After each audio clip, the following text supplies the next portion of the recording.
Meninos, tudo bem? Nós vamos fazer hoje as atividades 37, 38 e 39 de Ciências da Natureza, lá na página 138, tá? Materiais. Vamos estudar como o progresso científico vem possibilitando à humanidade acessar, manipular e transformar os materiais que a natureza fornece, para torná-los úteis em nosso dia a dia. Então, para começar, a gente vai ler um textinho, tá? A casinha esquisita. Era uma casinha até muito bonitinha, pintada de amarelo com bolinhas. Tirando isso, ninguém imaginava que houvesse tanta maluquice. Uma vez entrei escondido nela e já achei estranho. A maçaneta da porta era de algodão. Mas susto maior foi quando vi o lado de dentro. A sala só tinha objetos esquisitos. Um sofá de argila com uma mesinha de centro de papelão.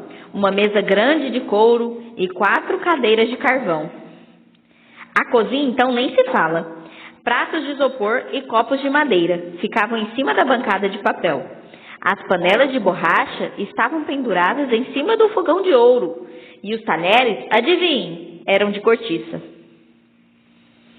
Nos quartos, as camas eram de palha e tinham colchões de pedra. Os lençóis eram de papel alumínio. Em cima da cama vi um casaco de plástico, tentando combinar com uma camisa de arame.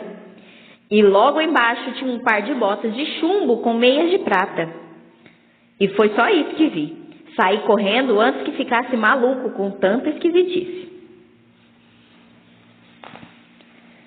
Então esse texto ele mostra os materiais de uma forma diferente do que as coisas são feitas, certo? Que é esquisito se a gente pensar que as coisas são feitas de materiais diferentes que a gente nem imagina. Então vamos saber a origem dos materiais? Todos os objetos eles são feitos de algum material e chamamos esse material de matéria-prima. Os materiais que usamos para fabricar os objetos podem ser muito diferentes e podemos classificá-los de acordo com a sua origem. Há materiais naturais, que são aqueles retirados direto da natureza. Eles são de três tipos. É o mineral, o vegetal e o animal. O mineral a gente tira dos minérios, o vegetal da nossa vegetação e o animal dos animais. Então, olha aqui, as panelas de alumínio, elas têm origem mineral, pois sua matéria-prima é o metal extraído de um minério. As camisas de algodão têm origem vegetal, pois são fabricadas com fios obtidos das flores do algodoeiro. Já as tiras das sandálias de couro, elas têm origem animal, pois são obtidas da pele curtida de animais, como bovinos, caprinos, suínos e ovinos. Também é possível obter couros de jacaré, cobras e peixes, criados em cativeiros autorizados pelos órgãos competentes. Então, os de origem natural podem ser de minérios, de vegetais e de animais, certo?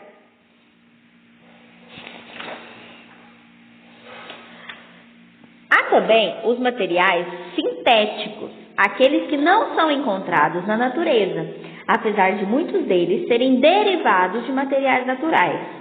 Veja alguns exemplos. Então, muitos brinquedos eles são feitos de plástico, que é um material sintético que é derivado do petróleo. É um material que é fabricado, certo? As bolinhas de gude, elas são feitas de vidro, que é um material sintético derivado da areia. Então, a partir da areia que é feito o vidro. O pote de cerâmica, ele é feito de material sintético que é derivado da argila, certo? A cerâmica, ela vem da argila. Então, a gente tem materiais naturais que vêm da natureza e os sintéticos que são fabricados. Os objetos feitos de materiais naturais e sintéticos podem ser manufaturados, quando são produzidos de forma artesanal. Os industrializados, quando são produzidos por meio de máquinas e em grandes quantidades. Então, manufaturados são aqueles que são produzidos por uma pessoa de forma artesanal.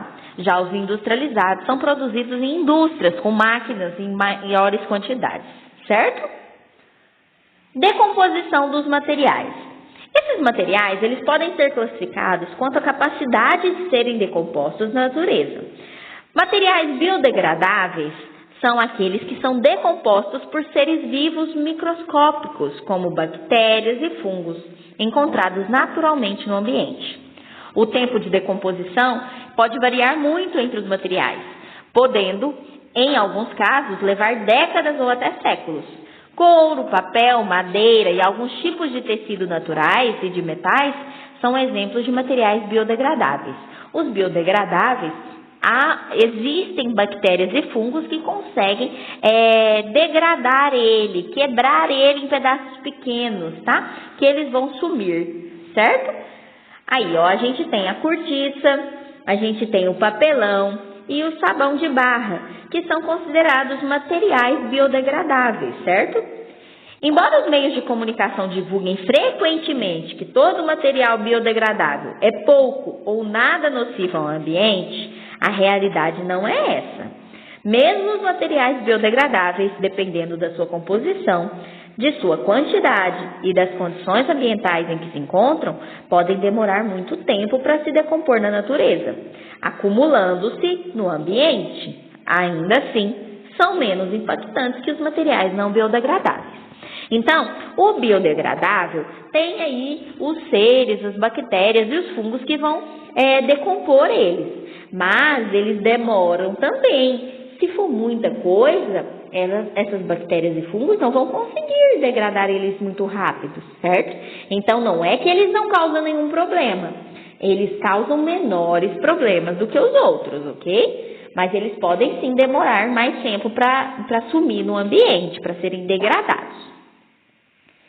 Os materiais não biodegradáveis, por sua vez, são aqueles que não se decompõem naturalmente ou que levam muito tempo, dezenas ou centenas de anos, para serem degradados. O plástico, muitos tipos de metal e o vidro são exemplos de materiais não biodegradáveis. Muitos materiais usados na fabricação de pilhas e baterias não são biodegradáveis. Além disso, alguns deles podem contaminar o ambiente e outros são inflamáveis. Por isso, essas pilhas e baterias devem ser descartadas no lixo comum.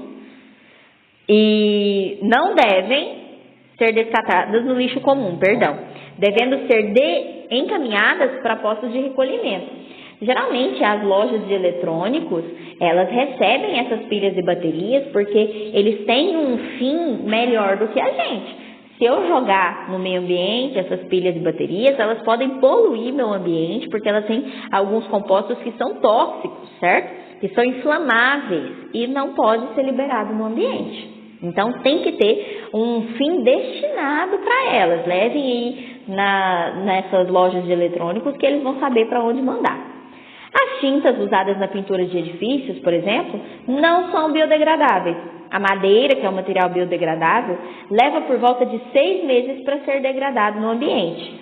Porém, se essa madeira estiver pintada, ela pode demorar até 13 anos. Olha a diferença com essa tinta. O isopor, muito utilizado em embalagens, ele é um material não biodegradável. O tempo de degradação no ambiente é indeterminado. Ninguém nem sabe quanto tempo ele demora para sumir, de tanto tempo que gasta. Os materiais não biodegradáveis acumulam-se em aterros sanitários, tornando-se um sério problema ambiental.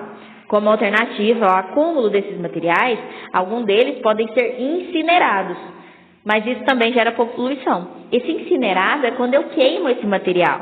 Só que quando eu queimo, eu vou liberar aí gases que fazem mal e vão aquecer a nossa terra, certo? Outra possibilidade é que sejam reciclados. Utilizar novamente, fazer algum meio para reciclagem, certo? É importante. Aí, hoje a gente viu sobre materiais biodegradáveis, não biodegradáveis, falamos sobre matérias-primas naturais e ou sintéticos, né? E tem aqui uma experiência nessa questão 1 para vocês fazerem. Ela era para ser feita em sala, só que a tia vai fazer uma modificação para vocês poderem fazer ela em casa. Vocês vão escolher aí alguns materiais biodegradáveis e não biodegradáveis, certo? Vão escrever aqui nessa tabelinha os materiais que vocês escolheram, não precisa ser muito, pode ser aí uns 3 de cada. E depois, vocês vão, aqui fala que era para a ajuda do professor, escolher um lugar na escola para enterrar. Na verdade, vocês vão enterrar aí no quintal de vocês. Então, pede a ajuda da mamãe, do papai ou do irmão mais velho, tá? Para vocês cavarem um buraco e colocar esses materiais que vocês escolheram. Que materiais são esses? Pode ser um pedaço de papelão, uma casca de banana. Peguem materiais na casa de vocês e enterrem nesse buraco. Tampa ele com terra. O interessante é se esse lugar tiver sol, chuva, tá? Onde ele fica no relento, lá no quintal mesmo. E aí, depois de 30 dias, vocês vão voltar nesse lugar para ver como que tá o material que vocês enterraram. Certo? Aí daqui 30 dias a gente vai ver como que ficou. Certinho? A tia quer que vocês mandem fotos da hora que vocês estiverem fazendo essa atividade, tá? Qualquer dúvida, a tia está à disposição.